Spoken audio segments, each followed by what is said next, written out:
आप ज्यादा सोचना, डरना और चिंता सब छोड़ देंगे और आपका मन खुशियों से और प्रसन्नता से भर जाएगा। तो चलिए आज की कहानी की शुरुआत करते हैं। दोस्तों, एक समय की बात है, किसी नगरी में एक युवक रहा करता था। वह युवक अत्यंत दुखी था। वह बहुत निराश था। उसे यह समझ नहीं आ रहा था कि आखिर इस दुनिया में हर व्यक्ति अपने मतलब के लिए ही क्यों जीता है। उसे हर जगह हर कोई केवल स्वार्थी नजर आता था। वह हमेशा यही सोचा करता कि उससे कोई प्यार नहीं करता, उसकी कोई परवाह नहीं करता, सब उससे मतलब के लिए अपने संबंध रखते हैं। मतलब खत्म हो जाते ही सब उसे अपने आप से दूर कर देते हैं। दोस्तों, हमारे जीवन में भी कुछ ऐसा ही होता है। हम भी हमेशा किसी न किसी का साथ ढूंढते ही रहते हैं और जब हमें किसी का साथ नहीं मिल पाता तो हम अपने आप को अकेला महसूस करते हैं, कमजोर महसूस करते हैं। हमें लगता है कि इस दुनिया में हमारे जैसे कोई है ही नहीं, हमें कोई प्यार नहीं करता, हमारी कोई परवाह नहीं करता। लेकिन हम यह भूल जाते हैं कि अंत में तो हर किसी को अकेले ही जाना है। वह व्यक्ति अपने इस अकेलेपन से बहुत परेशान हो चुका था, जिस कारण एक दिन उसने अपना घर छोड़ दिया और एक रास्ते पर निकल पड़ा। उसके मन में कई सारे विचार थे। उन विचारों में मग्न होकर वह उस रास्ते पर आगे की ओर बढ़ता ही जा रहा था। तभी उसे रास्ता में एक आश्रम दिखाई पड़ा। वह उस आश्रम की ओर आगे बढ़ा। तभी उसने देखा कि एक गुरु अपने शिष्यों को ध्यान करना सिखा रहे हैं और उन्हीं शिष्यों में से एक शिष्य ने अपने गुरु से कहा, हे गुरु, आखिर यह ध्यान क्या है और इस ध्यान को करने से हमें क्या लाभ? तभी वह गुरु अपने उस शिष्य के इस सवाल का जवाब देते हुए कहते हैं, पुत्र, ध्यान ही सच है और ध्यान हमें अकेला कर देता है। हम जितने ज्यादा अकेले होते जाते हैं उतना ही हम ध्यान में उतरते चले जाते हैं और यही अकेलापन तुम्हें सत्य के मार्ग पर ले जाता है, तुम्हें सत्य की प्राप्ति करवाता है।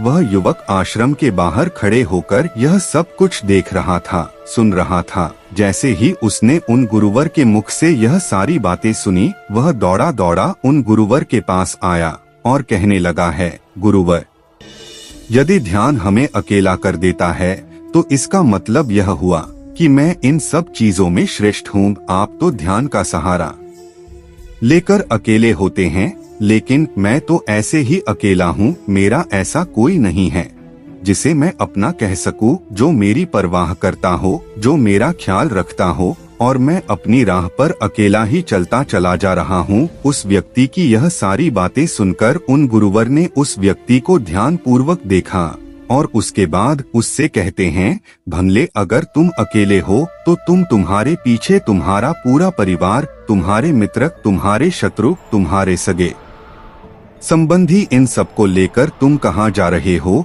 उन गुरुवर के मुख से यह बात सुनकर वह व्यक्ति चौंक उठा और उसने तुरंत ही पीछे मुड़कर देखा तो वहाँ पर कोई नहीं था। तभी वह उन गुरुवर से कहता है, गुरुवर, कौन है? मेरे पीछे कोई तो नहीं ना, मेरे परिवार वाले, ना मेरे मित्र, ना मेरे शत्रु और ना ही मेरे सगी संबंधी। मैं तो सबको पीछे छोड़ आया हूँ, क्योंकि कोई मुझे नहीं पूछता, कोई मेरी परवाह नहीं करता, कोई मेरा ख्याल तक नहीं रखता, यहाँ तक कि मेरी कोई आवाज तक नहीं सुनना चाहता।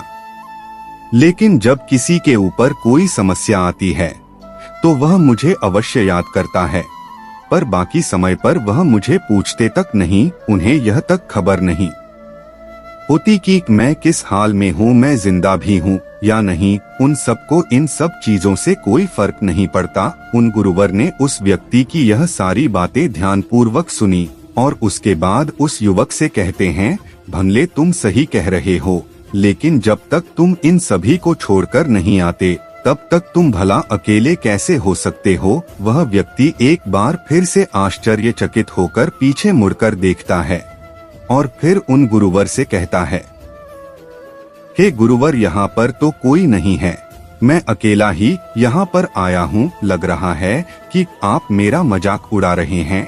मेरे पीछे कोई नहीं है, आप खुद देख सकते हैं। तो फिर आप ऐसा क्यों कह रहे हैं कि जाओ और इन्हें छोड़कर आओ? जब मेरे साथ कोई है ही नहीं, तो मैं भला उन्हें कहाँ छोड़ूं, कैसे छोड़ूं। उस युवक की यह सारी बातें सुनकर वह गुरुवर मुस्कुराने लगे और उस युवक से कहते हैं, भमले आखिर तुम मुझसे क्या चाहते हो। इस पर वह युवक उन गुरुवर से कहता है, हे गुरुवर, मैं आपका शिष्य बनना चाहता हूँ, मुझे कोई साथी चाहिए, मुझे अपना शिष्य बना लीजिए, मैं जीवन भर आपका आभारी रहूंगा। उस युवक की यह बात सुनकर उन गुरुवर ने कहा, भले तुम चाहो तो यहाँ पर 1 महीने रह सकते हो, उसके बाद ही मैं यह निर्णय कर पाऊंगा कि क्या मुझे तुम्हें अपना शिष्य बनाना चाहिए या फिर नहीं। लेकिन तुम्हें मेरी एक बात माननी होगी, तुम्हें इन 30 दिनों के अंदर ध्यान का अभ्यास करना होगा। अगर तुम यह कर सकते हो तो तुम यहाँ पर अगले 1 महीने के लिए रुक सकते हो, अन्यथा तुम्हारे लिए यहाँ पर कोई जगह नहीं। उस व्यक्ति ने काफी सोच विचार कर उन गुरुवर से कहा, हे गुरुवर, आप जैसा कहेंगे मैं वैसा ही करूँगा। आप चाहते हैं कि मैं इन 30 दिनों में ध्यान का अभ्यास करूं, तो मैं यह करने के लिए तैयार हूं। उस व्यक्ति ने उन गुरुवर की बात मान ली और आश्रम में ही रुक गया। अगले दिन सुबह सुबह वह गुरुवर उस व्यक्ति के पास आए और उस व्यक्ति से कहने लगे, तुम किससे बात कर रहे हो, तुम्हारा ध्यान कहाँ है।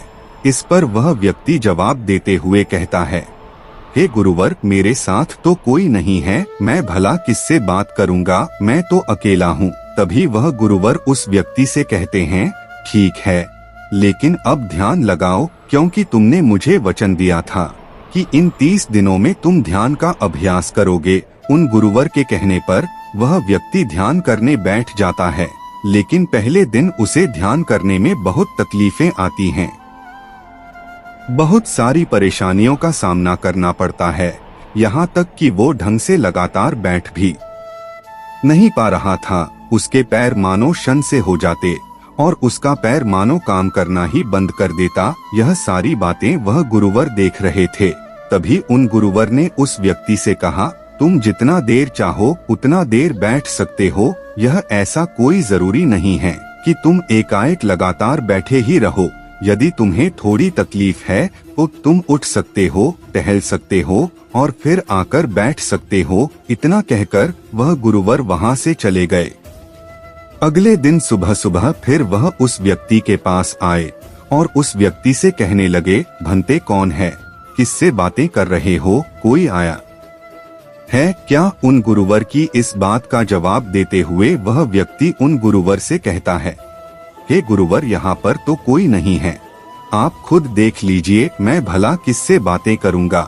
तभी वह गुरुवर एक बार फिर उस व्यक्ति से कहते हैं, चलो ध्यान का अभ्यास करो। तभी वह व्यक्ति उन गुरुवर से कहता है, हे गुरुवर, क्या केवल आंखें बंद करके बैठ जाना इसे ही ध्यान कहते हैं। अगर इसे ही ध्यान कहते हैं तो यह तो बड़ा ही आसान है और इसे तो कोई भी कर सकता है, केवल आंखें बंद करके बैठना ही तो है।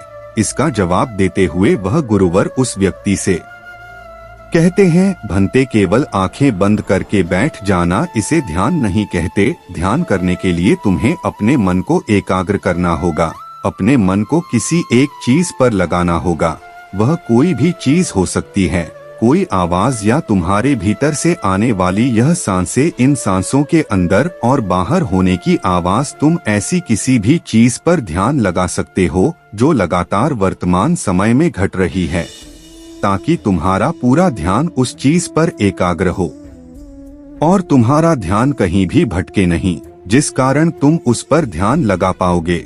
और एक बात और याद रखना, जब तुम उस चीज पर ध्यान लगाओगे तो तुम्हारा ध्यान हटना नहीं चाहिए। इतना कहकर वह गुरुवर वहां से चले गए। अगले दिन जब वह सुबह सुबह एक बार फिर उस व्यक्ति से मिलने आए तो उन्होंने एक बार फिर उस व्यक्ति से कहा, भंते आज कौन आया है, किससे बातें कर रहे हो, बड़ी जोर जोर से आवाज आ रही है। तुम यहाँ पर खुद शांति पाने आए हो या फिर दूसरों को अशांत करने के लिए। वह व्यक्ति उन गुरुवर से कहता है, हे गुरुवर, मन कभी भी संतुष्ट नहीं होता है। अगर हम किसी प्रकार मन को संतुष्ट करना सीख ले तो फिर हम किसी भी परिस्थिति में आनंद और शांति से रह सकते। लेकिन समस्या यही होती है कि मन का भला कभी होता ही नहीं है। मन को चाहे कितना भी खिला दो, लेकिन उसकी भूख कभी पूरी नहीं होती। चाहे उसको कितना ही धन दे दो, लेकिन बावजूद इसके इसका लालच बढ़ता ही जाता है। अब गुरु ने सभी शिष्यों को समझाना शुरू किया। गुरु ने कहा कि अज्ञानतावश मनुष्य कभी यह समझ नहीं पाता कि उसका मन हमेशा से खाली था, लेकिन व्यर्थ की चिंताएं, व्यर्थ के लक्ष्य अपने जीवन में बनाकर उसने अपने मन को बांध लिया। जिस मन की प्रवृत्ति हमेशा खाली रहने की थी, उसने उस मन को कूड़े कचरे से भर लिया। इसीलिए वह मन जो बचपन में हमेशा खाली रहता था, हर चीज में, हर खेल में आनंद ढूंढ लेता था, अकेले में भी आनंद पूर्वक शांति पूर्वक रहता था, अब वही मन सब कुछ मिल जाने के बाद भी हमेशा दुखी रहता है।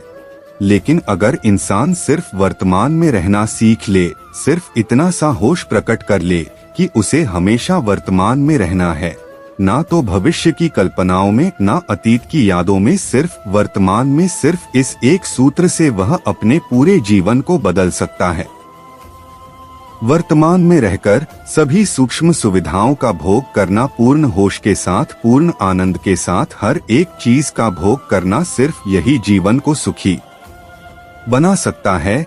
हम हर चीज को, हर काम को, हर रिश्ते को आधे अधूरे मन से निभाते हैं।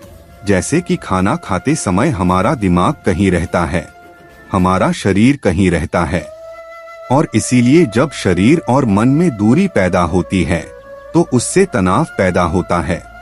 अगर आपका शरीर और आपका मन और मस्तिष्क सभी एक जगह पर संगठित होना सीख ले, तो फिर आप अपने जीवन में उस शांति, उस आनंद का एहसास कर पाएंगे जो बड़े बड़े योगी पहाड़ों में तपस्या करके प्राप्त करते हैं। लेकिन इसके लिए जीवन में ज्ञान के प्रकाश का उदय होना बहुत आवश्यक है, क्योंकि अज्ञानता में आप अपने मन को कभी नहीं समझ पाएंगे। मन को समझना इस दुनिया का सबसे कठिन कार्य होता है।